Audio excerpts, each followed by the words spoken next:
Welcome back students. आज हम लोग मॉडल पेपर 3 के दीर्घ उत्तरीय प्रश्नों को हल करने वाले हैं। क्वेश्चन नंबर 32 में आपको दिया गया कि ग्राफीय विधि से हल करें 2x + y - 6 = 0 तथा 4x - 2y - 4 = 0। अब देखो समीकरण 1 और समीकरण 2 आपको दिया गया है। समीकरण 1 हमें दिया गया 2x + y - 6 = 0। इसको हल कर लो आप। इसको अगर हम लोग हल करते हैं तो क्या लिख सकते हो? इसको आप लिख सकते हो यहां पे y = 6 - 2x। अब एक टेबल बना लो x और y। अब देखो कि अगर हम x के जगह पे 0 पुट करते हैं कितना आ जाएगा? 2 × 0 0, 6 - 0 तो 6, तो x के जगह पे 6 आ जाएगा। 1 पुट करो, 2 एकम 2, इसका मतलब 6 - 2 4 आ जाएगा। तो y के जगह पे x के जगह पे जब हमने 1 पुट किया y 4 के बराबर आ गया। अब 2 पुट करो, 2 दूना 4, इसका मतलब 6 - 4 करने का मतलब 2। तो यहां पे जब हमने 2 पुट किया तो ये भी आपको 2 के बराबर आ गया। ओके है। अब आ जाओ समीकरण 2 में। समीकरण 2 में आपको दिया गया 4x - 2y और -4 = 0। यह आपका समीकरण 2 रहा। अब इसको आप ऐसे भी लिख सकते हो, 2y को अगर उस तरफ कर देंगे तो इधर कितना हो जाएगा? 4x - 4 बचेगा। तो y बराबर कितना आ जाएगा? 4x - 4 / 2। इसको आप कितना लिख सकते हो? 4x / 2 मतलब 2x, 4 / 2 मतलब 2। अब यहां पे इसके लिए भी एक टेबल बना लो, x y वैल्यू पुट करो। अगर हम x के जगह पे 2 पुट करेंगे कितना आ जाएगा? x के जगह पे अगर 2 पुट करेंगे तो यह आ जाएगा 2 दूना 4, 4 - 2 मतलब 2। x के जगह पे 1 पुट करेंगे तो 2 एकम 2 और -2 मतलब 0 के बराबर। x के जगह पे 0 पुट करेंगे तो 0 × 2 0 और ये किसके बराबर आ जाएगा? -2 के बराबर। ये समीकरण 2 रहा। अब ग्राफ पेपर पे आ जाओ, x एक्सिस और y एक्सिस बना लो। ये रहा आपका x एक्सिस, x डैश, ये रहा y एक्सिस, y और y डैश। ओके, ये 0 हो गया, 1 2 3 4 5 6। इसको आप लोगे तो कितना आ जाएगा? यहां से 1 2 3 4 5 और 6। इस तरफ -1 -2 -3 और इस तरफ -1 -2 -3। अब चलो पहले को ग्राफ में रखो। कितना है? x0 y 6, x0 और y 6 मतलब इस बिंदु पे आ जाएंगे। x0 है और y 6 है मतलब इस बिंदु पे आ जाएंगे। अब देखो एक्चुअली लाइन बनाते वक्त थोड़ा इस तरफ हो गया, ये एग्जैक्ट इस पॉइंट पे समझो, ये इस पॉइंट पे है। ठीक है, x0 और y 6 हो गया। अब x1 y 4, x1 y 4 मतलब यहां पे आ जाएगा। इसके बाद x2 और y भी 2, x2 और y भी 2 यहां पे आ गया, तीनों बिंदु। अब यहां से इसको अगर ज्वाइन करेंगे तो यह आपको एक लाइन बनता हुआ दिखाई देगा और यह आपका समीकरण 1 रहा। और समीकरण 1 क्या है? तो 2x जोड़ y - 6 = 0। ओके, अब दूसरे पे आ जाओ। अगर हम दूसरे की बात करेंगे तो x2 y 2, x के प्लेस पे 2 और y के प्लेस पे 2 यहां पे फिर से आ गए। x1 y 0, x1 y 0 मतलब यहां पे आ गए। फिर x0 y -2, x0 और y -2 कहने का मतलब यहां पे आ गए। अब इसको ज्वाइन कर लो। अब इसको ज्वाइन करते ही ये दूसरा समीकरण आ गया और ये क्या हो गया? तो 4x - 2y - 4 = 0। ओके, अब एक चीज देखो गौर से कि एक्स वाई इस बिंदु पे यह दोनों समीकरण, ये दोनों रेखा एक दूसरे को इस बिंदु पे काटता है और इस बिंदु पे काट रहा है, इसको आप P मान लो, जहां पे एक्स कोऑर्डिनेट भी 2 है और वाई कोऑर्डिनेट भी 2 है, तो हम लोग डायरेक्ट कह सकते हैं कि आंसर क्या होगा। अतः हमें क्वेश्चन में पूछा गया था कि एक्स और वाई का वैल्यू निकालना है, तो एक्स मिल गया आपको 2 के बराबर और वाई भी मिल गया आपको 2 के बराबर। ओके, क्वेश्चन में पूछा गया था ग्राफीय विधि से हल करें, हमने हमने हल कर दिया। अब हम लोग चलते हैं अगले क्वेश्चन की ओर। यहां आपसे पूछा गया कि दो संख्याओं का अंतर 26 है और एक संख्या दूसरी संख्या की 3 गुनी है, उन्हें ज्ञात कीजिए। अब यहां से समझो, दो संख्याओं का अंतर हमें दिया गया है 26। हम एक संख्या को x मानते हैं, दूसरे को y मानते हैं। माना कि पहली संख्या बराबर x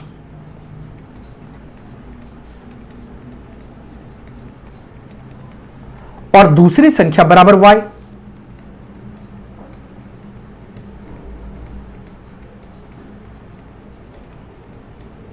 अब क्वेश्चन में हमें यह कहा गया कि दो संख्याओं का अंतर 26 है, तो आप एक चीज करो कि यहां पे x को बड़ा मान लो और y को छोटा मान लो।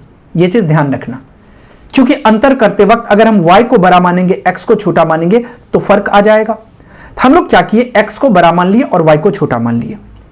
क्वेश्चन में कहा गया अकॉर्डिंग टू क्वेश्चन कि अंतर जो है 26 है, इसका मतलब according to question x minus y बराबर 26। इसको आप समीकरण 1 मान लो। कहा गया कि एक संख्या दूसरे की 3 गुनी है, इसका मतलब x जो होगा वो y का 3 गुना होगा, या आप इसको x बराबर 3y कह सकते हो। इसको आप समीकरण 2 मान लो। अब समीकरण 1 में समीकरण 2 का मान रखने पर, या आप इसको कह सकते हो x का मान समीकरण 1 में रखने पर,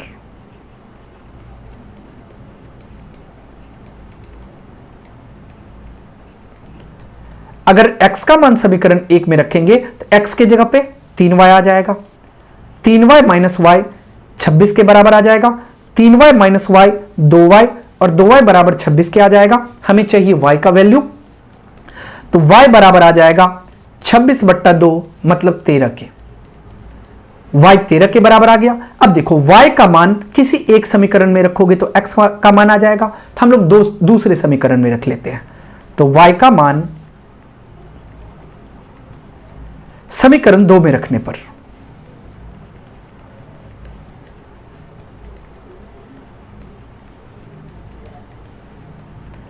यहां से y की जगह पे 13 आ जाएगा, तो x बराबर 3 गुने 13 और 13 तिया कितना आ गया, 39 आ गया। हमें संख्याएं पूछी गई थी, तो हम लोग कह सकते हैं अतः संख्याएं बराबर, एक संख्याएं 39 मिल गया और दूसरा संख्या 13, क्योंकि x का मान 39 निकला और y का मान 13 आ गया। यही आपका करेक्ट आंसर होगा। अब हम लोग चलते हैं अगले क्वेश्चन की ओर। अगला क्वेश्चन में आपसे पूछा गया कि एक त्रिभुज एबीसी की भुजाएं AB, BC और CA के मध्य बिंदु क्रमशः D, E और F है। पहले तो आप एक त्रिभुज बना लो। यह त्रिभुज रहा ABC। क्वेश्चन में यह कहा गया कि AB की मध्य भुजा D है,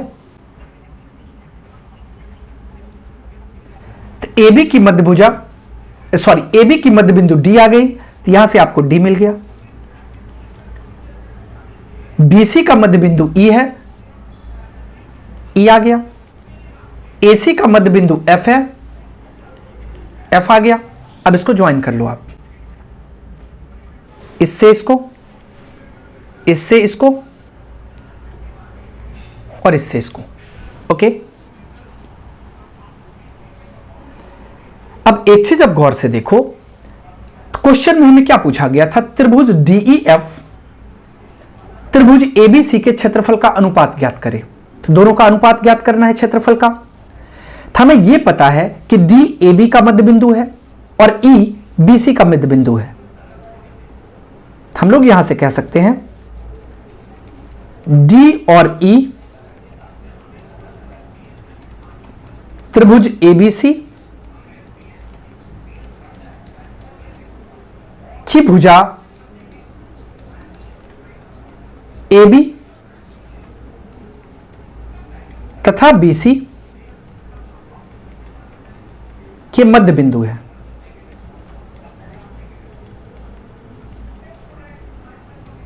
अब एक चीज गौर से देखो कि डीई समानांतर हो गया एसी के, यहां से हम लोग लिख सकते हैं इसीलिए डीई समानांतर हो गया एसी के। और ये देखो कि डीई समानांतर हो जाएगा एफसी के, क्योंकि एसी का ही भाग एफसी है, तो डीई समानांतर हो जाएगा एफसी के। इसको आप मान लो समीकरण 1। हमें यह पता है कि डी और एफ त्रिभुज एबीसी की क्रमशः भुजा AB और AC के मध्य बिंदु है।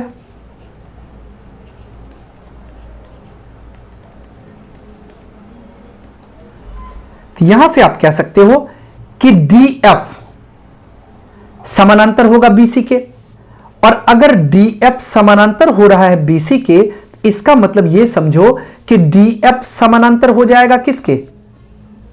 EC के भी। क्यों हो जाएगा? क्योंकि उसी का एक भाग था। इसको समीकरण 2 मान लो।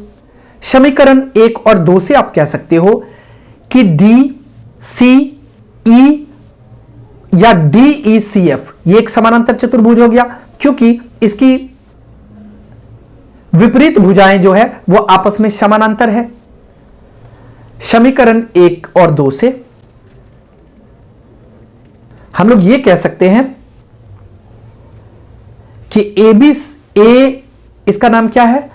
तो इसका नाम हो गया DECF। इसको आप लिख लो DECF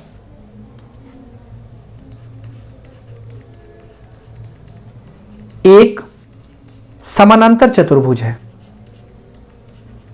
समांतर चतुर्भुज है। अब देखो कि जैसे आपने DECF को समानांतर चतुर्भुज प्रूफ किया, उसी तरीके से आप ADEF को भी समानांतर चतुर्भुज बना सकते हो। इसको प्रूफ करने की जरूरत नहीं है, हम लोग डायरेक्ट इसको लिख लेंगे इसी प्रकार ADEF भी एक समांतर चतुर्भुज है। ओके, अब इतना तो आपने प्रूफ कर लिया। अब आ जाओ DEF और ABC त्रिभुज में। त्रिभुज DEF और त्रिभुज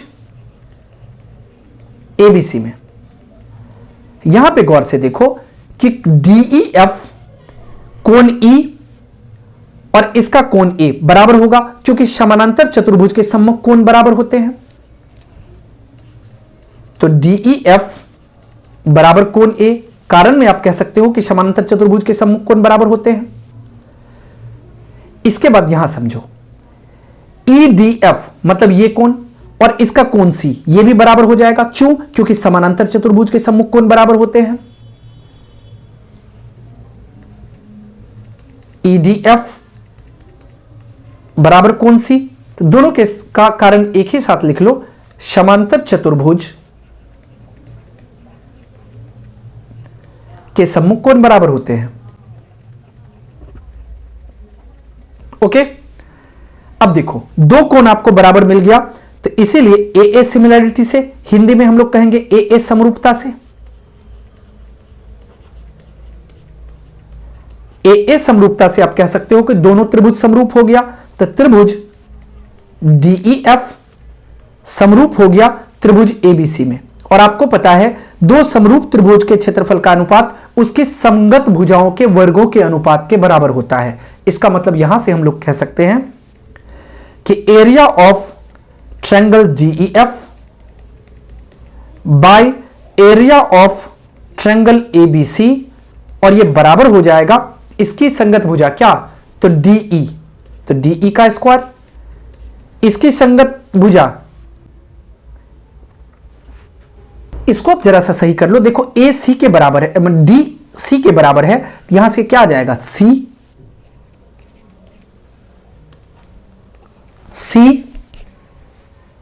EA के बराबर है CAB, ओके, CAB, यहां से क्या आ जाएगा CAB।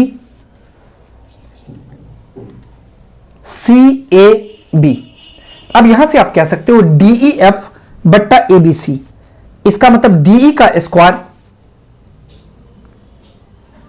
बराबर AC का स्क्वायर, यहां से हम लोग लिख सकते हैं DE का स्क्वायर, इसका मतलब 1/2 AC का स्क्वायर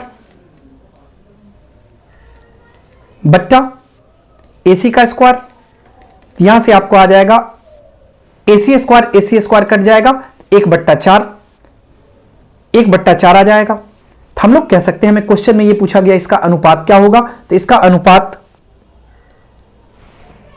1:4 होगा, यही आपका सही उत्तर हो जाएगा। 1/4 लिख लो, या इसी को आप 1:4 भी कह सकते हो।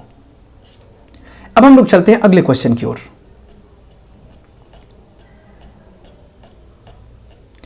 अगला क्वेश्चन में पूछा गया कि 7.6 सेंटीमीटर लंबा एक रेखाखंड खींचिए और इसे 5:8 अनुपात में विभाजित कीजिए, दोनों भागों को मापिए। अब इसको देखो,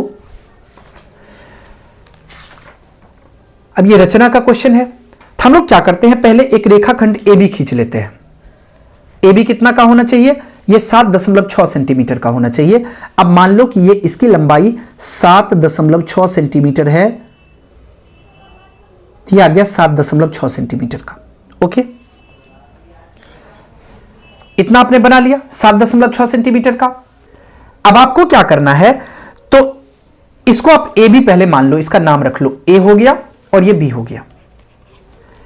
अब आपको क्या करना है कि कोई भी न्यून कोण बना लेना है। हम लोग मान लेते हैं कि कोई AC न्यून कोण है, AB के साथ न्यून कोण बनना चाहिए, ये आ गया न्यून कोण, कोई दिक्कत नहीं है। अब इसका नाम AC रख लो, ये AC आ गया। अब ये AC पर अब कितना भाग में डिवाइड कर, 5:8, तो इसको आप 13 बराबर भाग में विभाजित कर लो। 1 2 3 4 5 6 7 8 9 10 11 12 और 13 बराबर भाग में आपने बांट लिया। अब चाहो तो इसका नाम भी रख सकते हो, A ये है, इसको A1 बना लो, A2 A3 A4 A5 A6 A7 A8 A9 A10 A11 A12 और A13, 13 तक हमने नाम रख लिया। अब आपको इस बात की सदैव जानकारी होनी चाहिए कि A1 की लंबाई, A1 A2 की लंबाई, A2 A3 की लंबाई, सभी लंबाई समान होनी चाहिए, ओके, इतना हमने कर लिया। अब क्या करेंगे, अब आप क्या करो कि A13 से B को मिला लो, तो हम A13 से B को मिला लेते हैं, यहां मिल गया। और इसके बाद हमें क्या करना है, 5:8 है ना, तो A5 से आप एक लाइन खींचो, सीधी रेखा जो समानांतर हो जाए BC के, तो यहां पे हमने एक लाइन खींच लिया A5 से, और इसका नाम आप P रख लो, ओके। यहां से A5P समानांतर हो गया किसके, A13B के, यहां तक क्लियर है।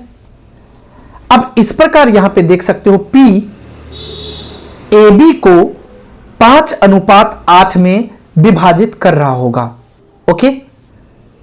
हमें यही पूछा गया था, और क्वेश्चन में पूछा गया था दोनों भाग को मापिए, तो पहले हम लोग दोनों भाग को माप करेंगे तो कितना आ जाएगा, तो एक भाग आपको आ जाएगा AP 2.9 सेंटीमीटर का आ गया। इसके बाद BP बीपी आपको 4.7 सेंटीमीटर का आ गया। बातें समझ में आ गई। अब रचना तब तक अधूरा है जब तक उसके चरण नहीं लिखे गए। अब रचना का चरण लिख लो। रचना के चरण,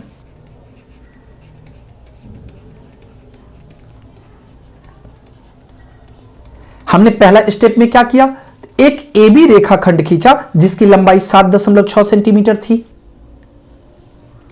AB बराबर 7.6 सेंटीमीटर खींचा। स्टेप नंबर 2 में हमने क्या किया, एक किरण AC खींचा जो AB के साथ न्यून कोण बना रहा था। किरण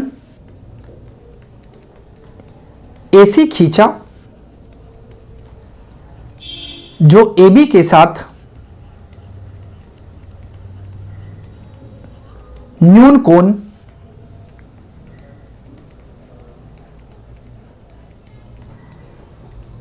बनाता है।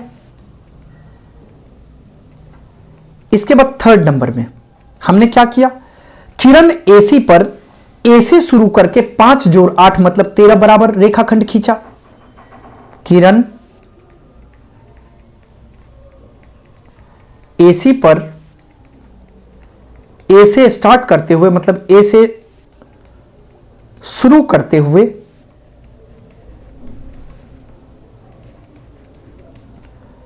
5 जोड़ 8 बराबर 13, तो 13 बराबर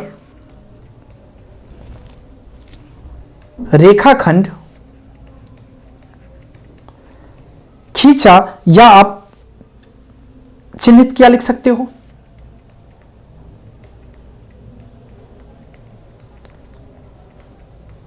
ओके।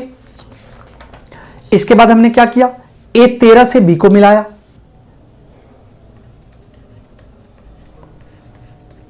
A13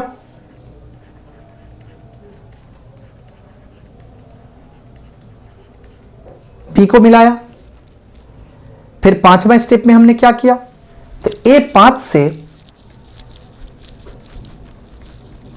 A5P समानांतर A13B खींचा जो AB को P पर मिलता है।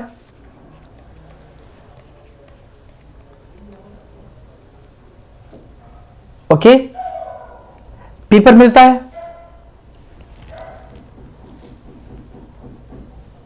अब छठा में P AB को 5:8 में विभाजित करता है। ओके, और हमें क्वेश्चन में यह पूछा गया था लंबाई मापनी थी, AP को मापे तो कितना आ गया 2.9 सेंटीमीटर और PB बराबर 4.7 सेंटीमीटर आ गया। ओके, अब चाहो तो इसका सत्यापन भी कर सकते हो। अब हम लोग चलते हैं अगले क्वेश्चन की ओर। अगला क्वेश्चन में आपसे पूछा गया कि सिद्ध करें कि 1 + 10 स्क्वायर A बट्टा 1 + cot स्क्वायर A बराबर 1 - 10A बट्टा 1 - cot A का होल स्क्वायर बराबर 10 स्क्वायर A। यहां से इसको सॉल्व कर लो। हमें LHS बराबर दिया गया है 1 + 10 स्क्वायर A बट्टा 1 + cot square A। cot square A कैसे सॉल्व करेंगे ये समझो। आपको ये पता है formula sec square theta minus 10 square theta बराबर 1 होता है। तो 1 + 10 स्क्वायर थीटा किसके बराबर हो जाएगा, sec स्क्वायर थीटा के, मतलब sec स्क्वायर A। और 1 + cot square theta cosec square theta minus cot square theta बराबर 1 होता है। तो 1 + cot square theta cosec square theta के बराबर हो जाएगा। अब sec स्क्वायर थीटा का मतलब क्या होता है, 1 बट्टा cos स्क्वायर थीटा, या इसको cos स्क्वायर A लिख सकते हो। और 1 बट्टा cosec स्क्वायर थीटा का मतलब क्या होता है, sin स्क्वायर थीटा, या जिसको sin स्क्वायर A कह सकते हैं।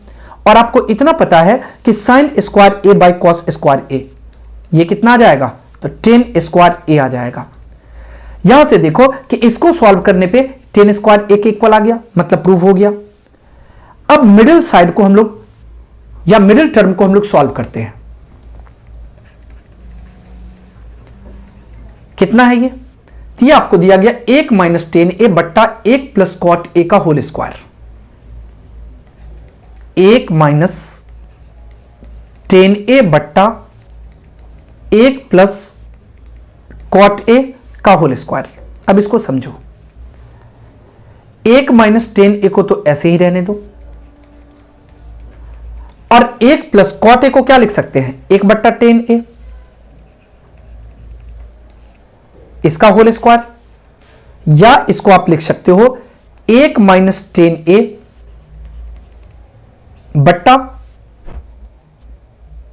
अब क्वेश्चन में देखो, क्वेश्चन में क्या दिया गया है, सॉरी यहां पे 1 माइनस टेन ए है और यहां पे 1 माइनस कॉट ए है, इसको भी आप 1 माइनस कर लो, बस साइन चेंज कर लेना है, यहां से माइनस यहां भी माइनस, कोई दिक्कत नहीं है। तो 1 माइनस टेन ए और इसको आप लिख सकते हो टेन ए माइनस 1 बट्टा टेन ए और इसका होल स्क्वायर बराबर। अब देखो ये 10 तो ऊपर जाएगा, यहां से अगर इसको हम लोग लिखना चाहें क्या लिख सकते हैं, 1 आ जाएगा, ये 10 ऊपर जाएगा, तो इसको हम लोग अब नीचे लिखो, इसको हम लोग लिख सकते हैं 10a से मल्टीप्लाई होगा 1 माइनस टेन ए का बच्चा 10a माइनस 1 होल स्क्वायर है, तब होल स्क्वायर कर लो। ओके, अब एक चीज समझो कि अगर माइनस कॉमन ले लेते हैं क्या हो जाएगा, तो माइनस कॉमन लेते ही ये 10a माइनस 1 बन जाएगा, और ये पहले से हमें 10a माइनस 1 है, अब इसका होल स्क्वायर। अब एक चीज बताओ, दो छोटा ब्रैकेट लेना अच्छी बात नहीं है, हम लोग क्या करते हैं, एक को मिडिल ब्रैकेट कर लेते हैं,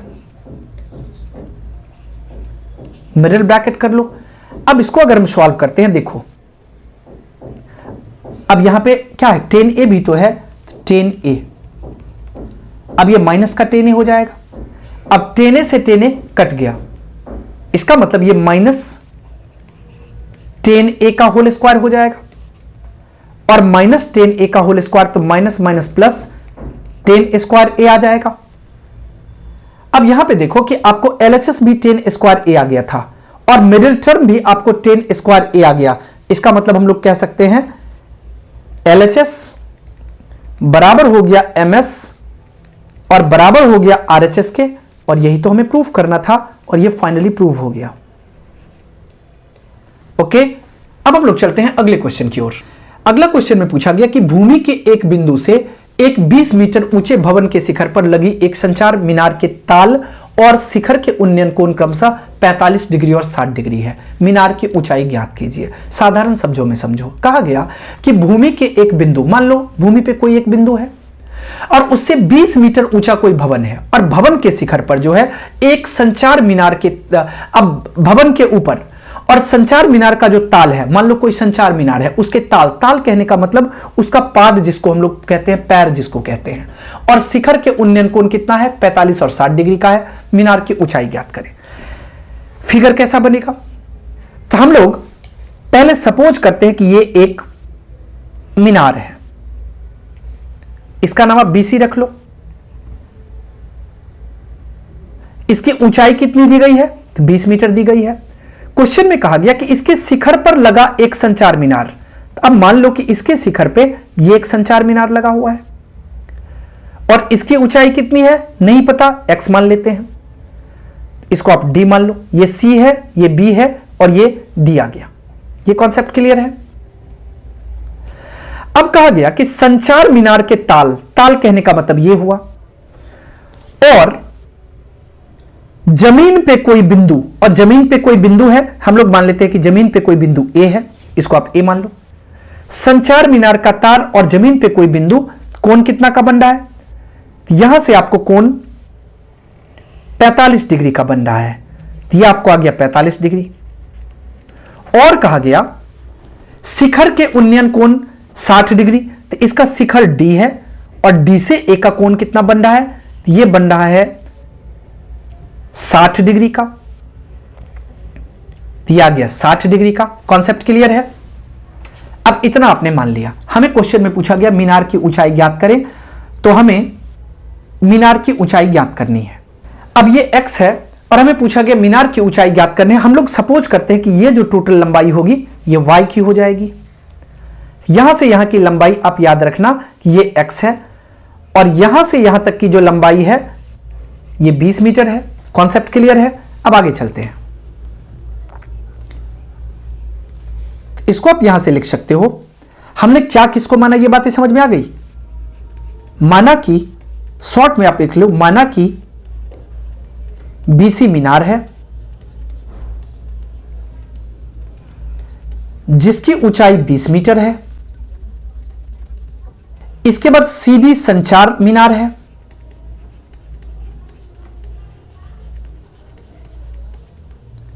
जिसकी ऊंचाई x मीटर है।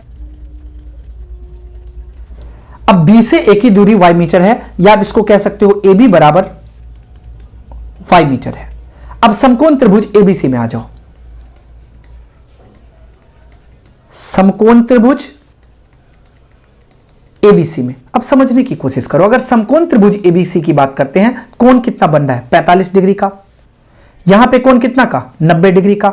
समकोण त्रिभुज ABC में आप कह सकते हो BC लंब है, AB आधार है, लंब बट्टे आधार, कहने का मतलब BC बट्टा AB, ये tan का फॉर्मूला होता है और ये tan 45 डिग्री के बराबर आ जाएगा।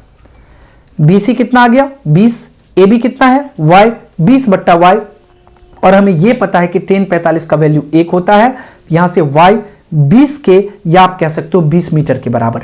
और आपने y किसके बराबर माना था AB को, तो हम लोग कह सकते हैं कि AB बराबर हमें मिल गया कितना, तो 20 मीटर मिल गया। अब आ जाओ समकोण त्रिभुज ABD में। समकोण त्रिभुज ABD में अगर ABD की बात करें तो यहां पे समझो tan 60 डिग्री बराबर होगा tan का फॉर्मूला P/B, कहने का मतलब BD अब बट्टा AB। इसको आप लिख सकते हो BD बट्टा AB बराबर tan 60 डिग्री। अब BD के बारे में समझो। BD कब बना, जब बोलोगे सर BC और CD मिला तब BD बना। BC की लंबाई 20, CD की लंबाई x, तो क्या डायरेक्ट BD के प्लेस पे अगर हम 20 प्लस x लिख लें तो कोई कंफ्यूजन।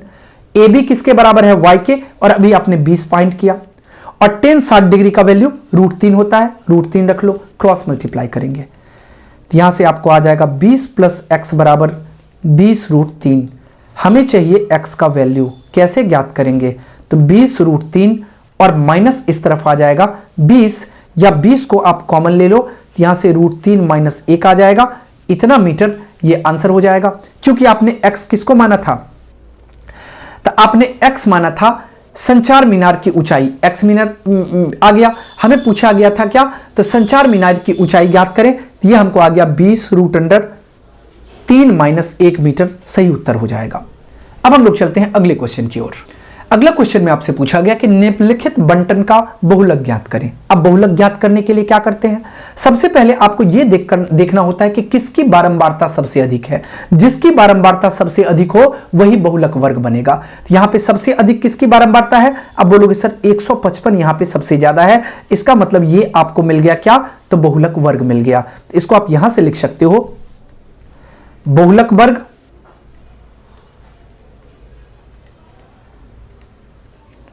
बराबर कितना आ गया, ये आपको आ गया 95 से 100 के बीच। ये 95 से 100 बहुलक वर्ग मिल गया। क्यों मिला बहुलक वर्ग, क्योंकि इसकी बारंबारता सर्वाधिक है।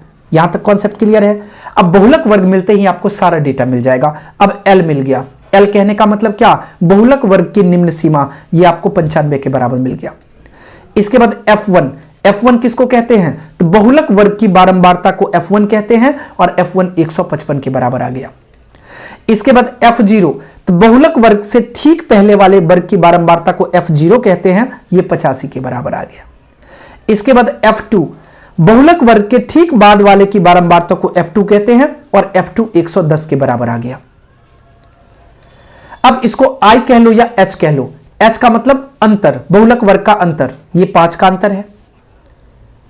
अब फॉर्मूला यूज करो, बहुलक बराबर, किसी किसी बुक में H के प्लेस पे I भी लिखा हुआ रहता है, इसका फॉर्मूला होता है L जोड़ F1 माइनस F0 बट्टा 2F1 minus F0 minus F2 और इंटू H कह लो या I कह लो। यहां से आ जाएगा 95, अब प्लस F1 के स्थान पे 155, F0 के स्थान पे 85, 2F1, F1 कहने का मतलब 155 और 155 को 2 से गुना करने पे 310 आ जाएगा, F0 85 और F2 110 और गुने H के जगह पे 95 आ गया। ओके, अब इसको अगर हम सॉल्व करते हैं तो यह आ जाएगा 95 जोड़ 5 में से 5 घटाएंगे 0, 15 में से 8 गया 7 और यहां से आ जाएगा 310 और माइनस 85 और 110 तो 195 और गुने आ जाएगा 95। सॉल्व कर लो इसको, यह आ जाएगा 95 और जोड़ 70 बट्टा 10 में से 5 गया 5, 10 में से 9 गया तो 1 और ये 2 में से गया 1, 115 आ गया और गुने 5, सॉरी गुने 1 मिनट, यहां पे कितना आ गया, H के जगह पे देखो 100 माइनस 95 किए थे तो ये कितना आ गया था, 5 आ गया था ना, 5, यहां पे भी 5 कर लो, यहां पे भी 5 कर लो और यहां पे भी कितना आ जाएगा, 5 आ जाएगा, 5 कम 5 और 23 पंचे 115, यहां से कितना मिल गया 95 अजोड़ 70 बट्टा 23। अब 23 से भाग कर लो 70 को, 23 दूना 46, 23 तिया 69, 71.00 फिर 0, 23 चौका 4 तिया 12 का 2 कैरी 1, 4 दूना 92, 10 में से 2 गया 8, 9 में से 9 गया कैंसिल 8, अब तो कटेगा नहीं, तो इसको आप कितना लिख सकते हो